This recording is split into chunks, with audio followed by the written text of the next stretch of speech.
So, yesterday, Alex Hicks, just Alex, formerly Deluxe Man, along with many others, kind of let it be known how they feel about what Eric Bischoff had to say.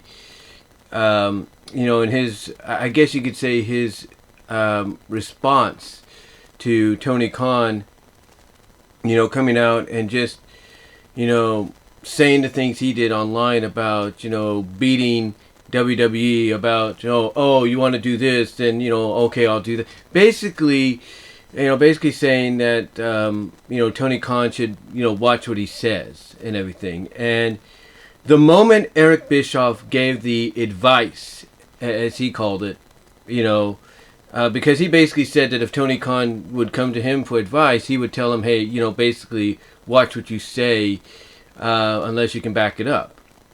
And basically Eric Bischoff's statements didn't go without rebuttal, because Tony Khan came out, on Busted Open Radio and responded to the fact that Eric should be one to talk, seeing as though, he would go out on a daily basis for 83 weeks in a row, and even prior to that, and, basically give away prior to the 83 weeks of victories, straight victories they had, Nitro had over Raw, that, Eric would, on television, before he became a heel and all that, an on-screen heel authority figure, would give away the results of a lot of the Monday Night Raws that were taped, when they would go live. He would say, oh, this is what happened, now that you just stay here. And he, Tony Khan also pointed out that Eric would visually, when he was as a on-heel authority, kind of showcase in front of the world his, ego of, hey, I'm beating Raw, I'm beating WWE on their night head-to-head, and I'm going to show you visually, how I'm celebrating, how I'm celebrating my victories. And he brought up the fact, and I remember this very clearly because I watched it when it happened. Basically, Eric Bischoff beginning, I think, a Monday Nitro, being basically descended from the ceiling on a motorcycle, and basically saying that it's good to be king. And that's a highlight they use in a lot of the video packages or documentaries that they do on the history of WCW, if not Eric Bischoff himself. So Tony Khan basically rebutted back by bringing that up, bringing up the fact that, overall, Eric should be one to talk. And like I said, Eric's, his advice, his statement about the whole situation really got a lot of people talking, because they're like, well, you should, just like Tony Khan, and everybody agreed with Tony Khan, because he was basically saying what everybody was thinking, after they heard what Eric had to say, that, hey, you should be one to talk. But here's the thing, though. Eric Bischoff, he should be one to talk about, bragging about his victories over WWE and this and that. But, when one kind of looks at it from his own point of view, whether or not he's trying to stir up controversy or not, that's dependent on how you see it. From his point of view, he's basically trying to tell Tony Khan, look, it's great to go out and brag that you won this war, you won this victory, you won this, you won that, you beat WWE at this moment, you beat WWE at that moment. That's all great and everything, but one could assume that from Eric's point of view, he's trying to tell him, look, if anybody knows what it's like to brag and then have it come back to bite you, it's me.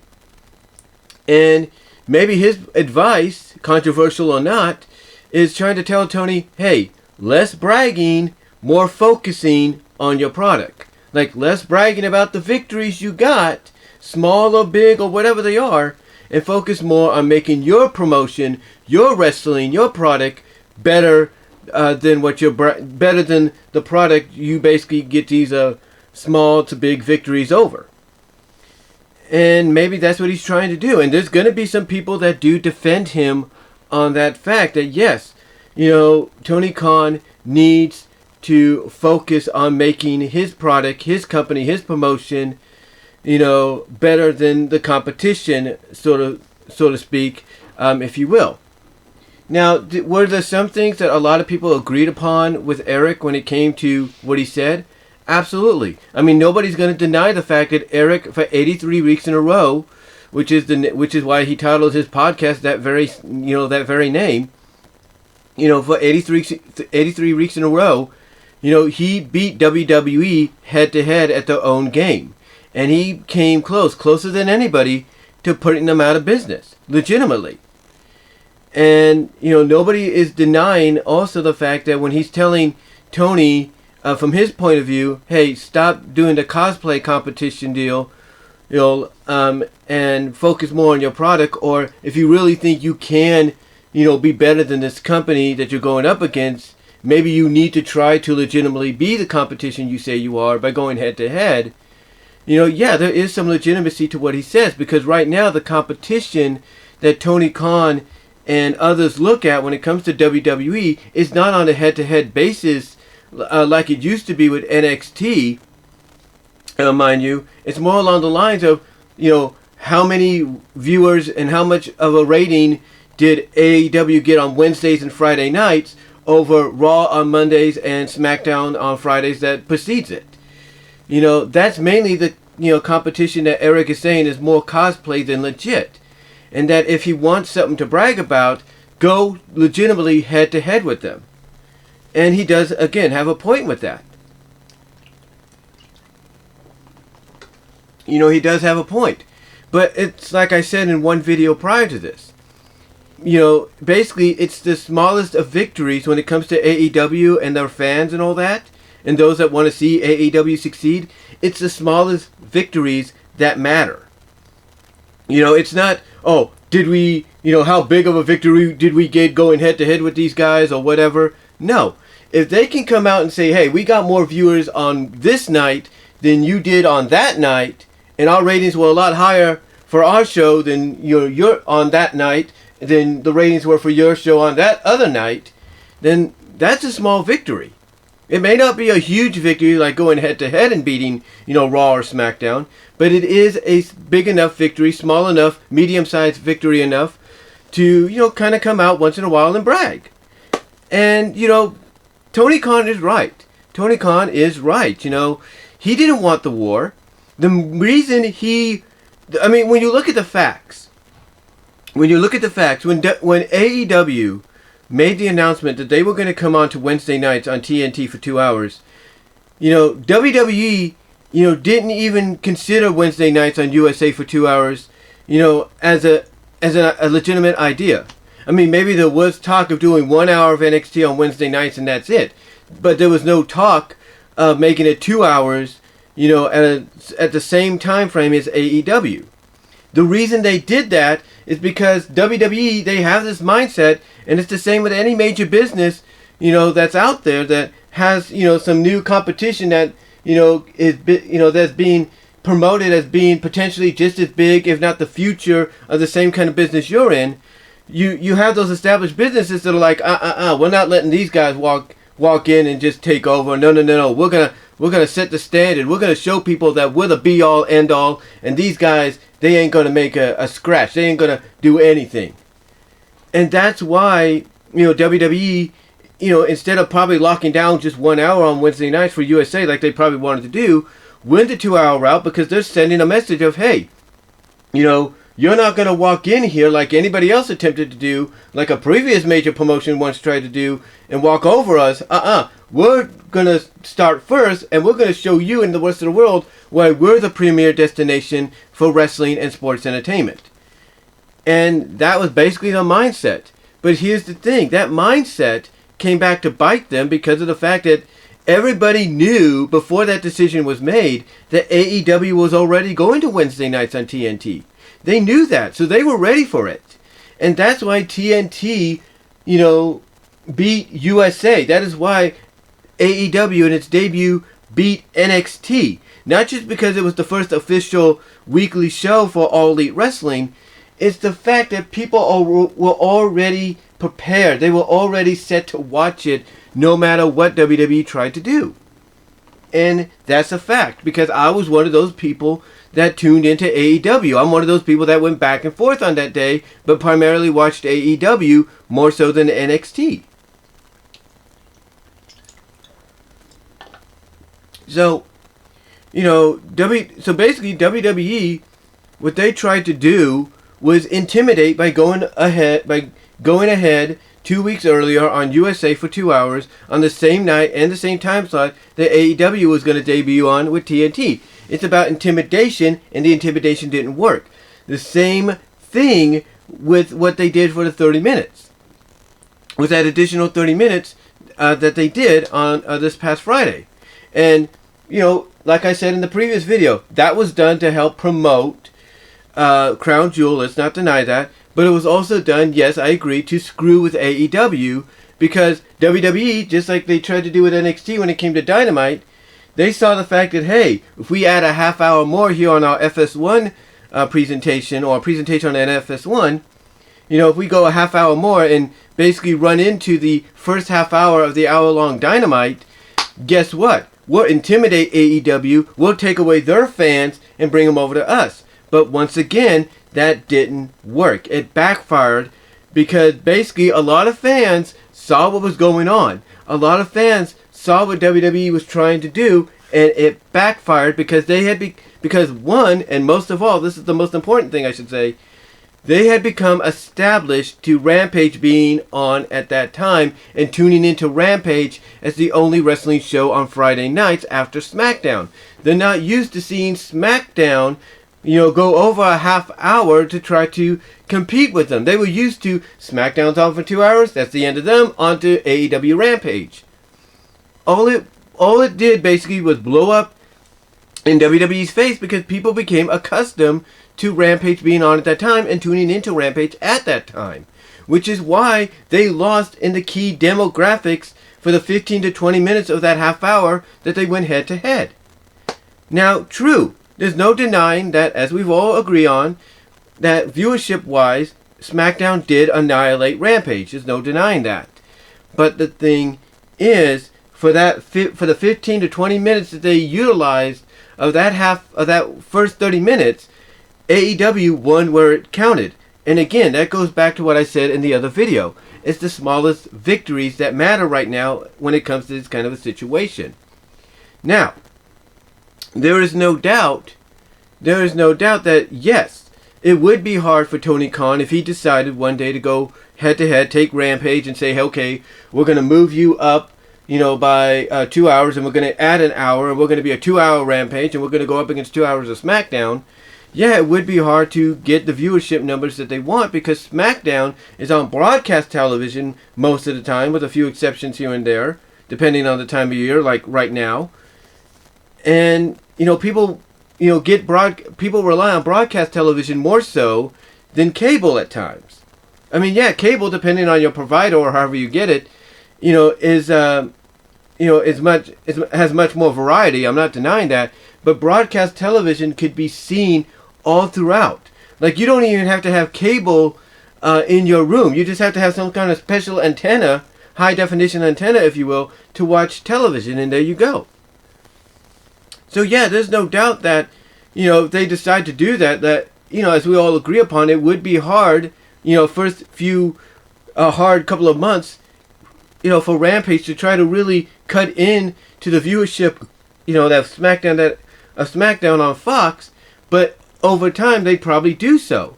And the reason they would probably do right off the bat, the reason they'd probably do so right off the bat, if they decided to go there and they would advertise, hey, Rampage is now moving to 2 hours earlier and expanding by an hour, and it's going to be 2 hours of Rampage going head-to-head with SmackDown on Fox.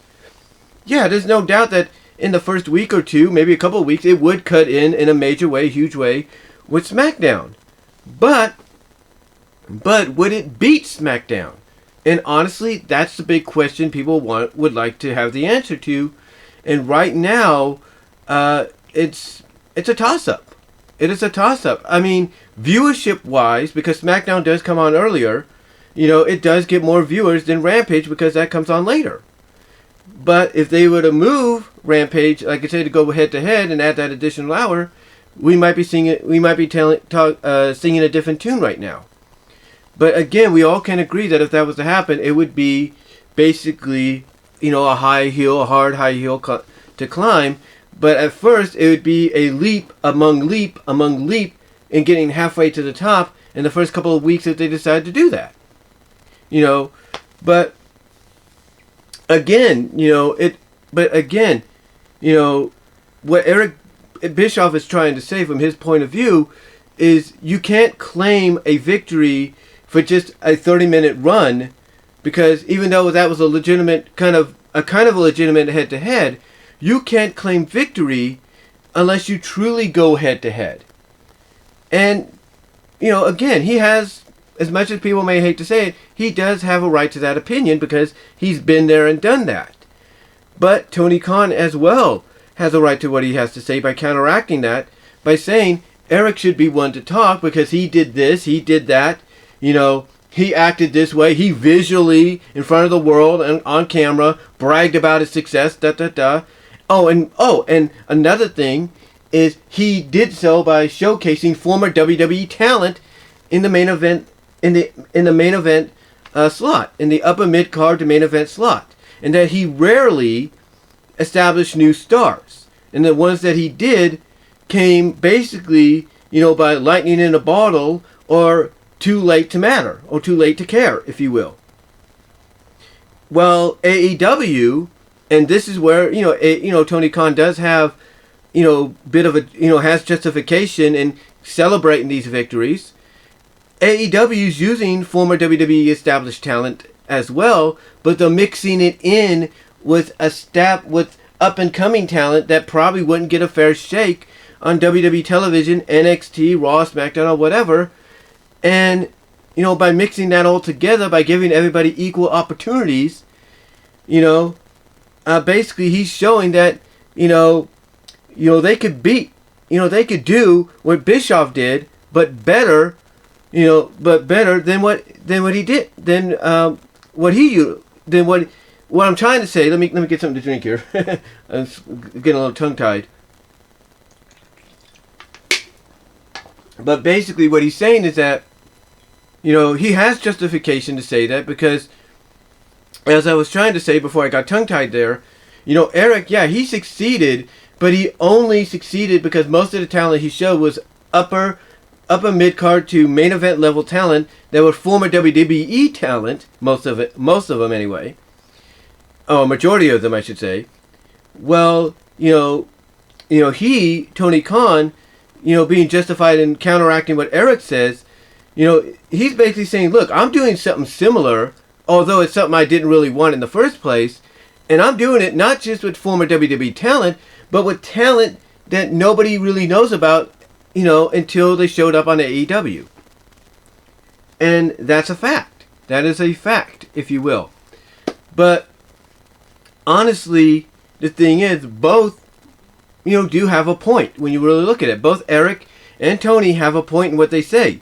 Yeah, Tony is correct in saying that Eric should be one to talk, since he's doing since him coming out and bragging on social media, if you will, for the smallest of victories, coming out and saying, oh, you want to expand by a half hour? Well, guess what? I'm going to give an hour-long YouTube presentation with the main event being Danielson Suzuki, for free on YouTube, where I get a lot of views there, and everything. He's basically stating that, he's bragging, and he's basically saying, oh, you want to do this? I'll do that, tit for tat, if you will. But he's saying that he's doing it the way Eric should have done it. And that Eric, the way he did it, is he was just bragging for the fact that he was beating WWE. Yeah, he was legitimately going head-to-head, there's no doubt. But that he was bragging visually and on screen, and as well as in character, that he was winning all the time. And that, oh, by the way, he's using the former WWE talent that used to be side by side taking pictures, smiling and everything with Vince McMahon to do so. Instead of relying on, the future of the business, like, what he's trying to do in basically this hodgepodge known as AEW. So both do have good points. Both are kind of correct in what they said. And trying to, what's the word I'm trying to say? Sorry, my brain almost had a brain fart there again. But what I'm trying to say is both are correct in what they said. Both have a point. And the way I look at it is, if you're scoring, this tit for tat, if you will, back and forth between Bischoff and Kahn, then yeah, you got to give the slight edge to Tony Khan, because he's saying, because basically what he's saying is that Eric has done everything he's doing, but here's the thing: Tony didn't want the war. All he wanted to do was bring AEW to the forefront, knowing that it would get the attention of WWE, and that hoping that it would get the attention of WWE, being on a separate night than them, hopefully, that it would help WWE get better so they wouldn't have to worry about losing fans to AEW. And that's a fact. He didn't ask for the war, but Eric, he did.